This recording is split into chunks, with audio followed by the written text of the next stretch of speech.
बिस्मिल्लाहिर्रहमानिर्रहीम। Islamic haven channel में खुश आमदीद।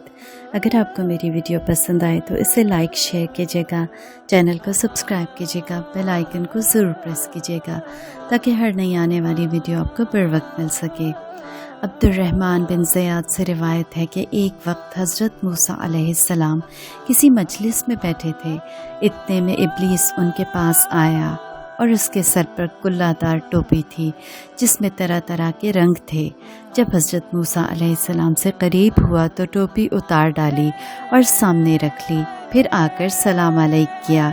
हज़रत मूसा अलैहिस्सलाम ने कहा, तू कौन है? बोला, मैं इब्लीस हूँ। मूसा अलैहिस्सलाम बोले, खुदा तुझे ज़िंदा न रखे, तो क्यों आया? कहने लगा, मैं आपको सलाम करने के लिए आया था क्योंकि आपका मर्तबा और आपकी मंजिलत अल्लाह ताला के नज़दीक बहुत है। हज़रत मूसा अलैहिस्सलाम ने पूछा कि वो क्या चीज़ है जो मैंने तेरे सर पर देखी थी? कहा कि इससे औलाद आदम के दिलों को लुभा लेता हूँ। पूछा कि भला ये तो बता, वो कौन सा काम है जिसके मुर्तकिब होने से तू इंसान पर गालिब आ जाता है? जवाब दिया कि जब आदमी अपनी ज़ात को बेहतर समझता है और अपने अमल को बहुत कुछ ख्याल करता है और अपने गुनाहों को भूल जाता है। ए मूसा, मैं तुमको 3 बातों से डराता हूँ।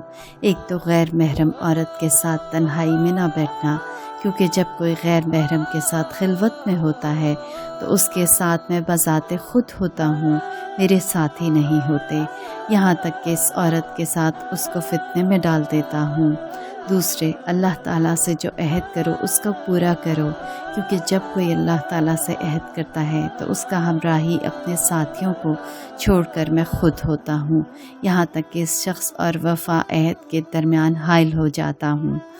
तीसरे, जो सदका निकाला करो उसे जारी कर दिया करो, क्योंकि जब कोई सदका निकालता है और उसे जारी नहीं करता तो मैं सदक़े और उसके पूरा करने के बीच में हाइल हो जाता हूँ और ये काम बज़ाते खुद करता हूँ, अपने साथ वालों से नहीं लेता।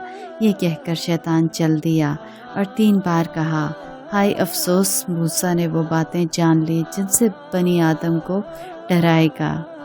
सुभान अल्लाह।